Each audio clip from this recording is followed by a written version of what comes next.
Hey guys, what's up? This is MtgGalaxy here, and today we have brought a bunch of spoilers from the new Commander 2018. Let's jump into it.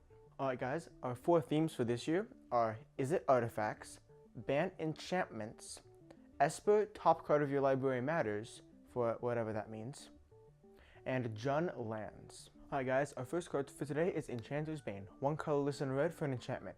At the beginning of each end step, target enchantment deals damage equal to its CMC to its controller unless that player sacrifices it.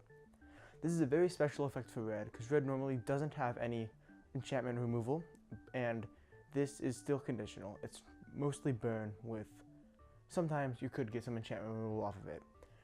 Mostly it's meant to combat those big enchantment spells like Zendikar Resurgent, Omniscience, stuff like that. However, if Omniscience is on the battlefield, you probably lost the game already within a turn, so that shouldn't do that much. Next we have Loyal Drake. 2 colorless and a blue for a 2/2 Drake with flying, and it has an ability. At the beginning of combat on your turn, if you control your commander, you can draw a card. This is a very interesting cycle. I mean, it's not really a cycle, but it seems to be a theme in this year's edition of Commander. If you control your commander, you get a bonus. We'll explain some of the cards later, and some of them even give you discounts for having cast your commander multiple times, which we'll talk about right now. Alright guys, next we have Echo Storm. 3 colors and 2 blue for a sorcery. You can also copy it for each time you've cast your commander this game. For example, if you have a cheap blue commander, for example Baral, you can copy this multiple times if you've cast your commander 2, 3, 4 times over the course of the game. It says make a token that's a copy of target artifact. You can get, like, I don't know, 5 soul rings or whatever. That may not be that great, but if you get Blightsteel Colossus and 4 soul rings, or any like really solid artifacts on the battlefield, this could be really explosive play and could make some great top decks late game. Our next card is Geode Golem. 5 colorless for a 5/3 Golem with Trample. Whenever it deals combat damage to a player, you may cast your commander from the command zone without paying its mana cost. That's really good for decks with really expensive commanders like Prosh. Prosh won't want this if they're not playing, for example, Food Chain, which don't get me started on that. I hate that deck. And yeah, it's really good for expensive commanders. Also, it has Trample, so they can't really chump it. So if they block with a 4/4, you still get to cast your really expensive general for free. Not much to say here. It won't go in most decks, because most decks have, like, I don't know, green for mana ramp. But if you're kind of stuck on mana ramp and you need to find a way to get out your general, this is a really good way to do it. Alright guys, now we're getting into some real power. This is a 10 mana, 12/12 Trample with Flash called Ancient Stone Idol, but it costs 1 less for each attacking creature you control. And when it dies, you get a 6/12 Golem. This is very good. It slots into most decks because it's colorless, and it'll probably be closer on the bottom of aggressive decks, maybe 6 or 7 mana. Other decks, maybe 8 or 9. That's pretty good, and if you Wrath, other than Cyclonic Rift of course, you get a really nice 6/12 Golem to boot. Pretty good card, it slots into a lot of decks. Alright guys, our next card is Treasure Nabber. 2 colorless and a red for a 3/2 Goblin Rogue. Whenever an opponent taps an artifact for mana, gain control of that artifact until your next end step. This is a pretty good card for most red decks to slot in. If they turn 1 Soul Ring, turn 2 Signet or Fellwar Stone, turn 3 Grim Monolith, or hell, even turn 1 Mana Vault, Mana Crypt, anything like that, you get to steal it as soon as they use it. For a lot of fast metas, this is very, very good, because you get to steal their thing, and then you get to use it. Even though they do get it back before the next turn, they can't do any flash speed nonsense in the meantime. And you get a free Basalt Monolith, Soul Ring, Mana Vault, Mana Crypt whenever you start your turn if somebody plays that and uses it. Which they probably won't, because they'll be deterred from using the artifacts because you have your, you know, whatever. Card's good. You should run it.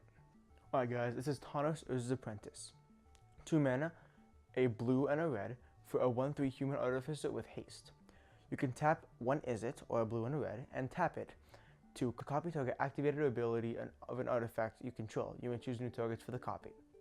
This is pretty good for ramping after the aforementioned first one, Soul Ring, or you can do a lot of really cool abilities like the new card Chaos Wand put in at M19. Get 2 triggers for 6 mana. That's pretty freaking good. Alright guys, this is a pretty cool one. Brudiclad Telkor Engineer. It is 4 colorless, a red and a blue for a 4/4 legendary artifact creature Artificer. And creature token to control of haste. At the beginning of combat, you can create a 2/1 mirror token. Then have all tokens you control be a copy of target token until end of turn. That's a pretty good effect, right?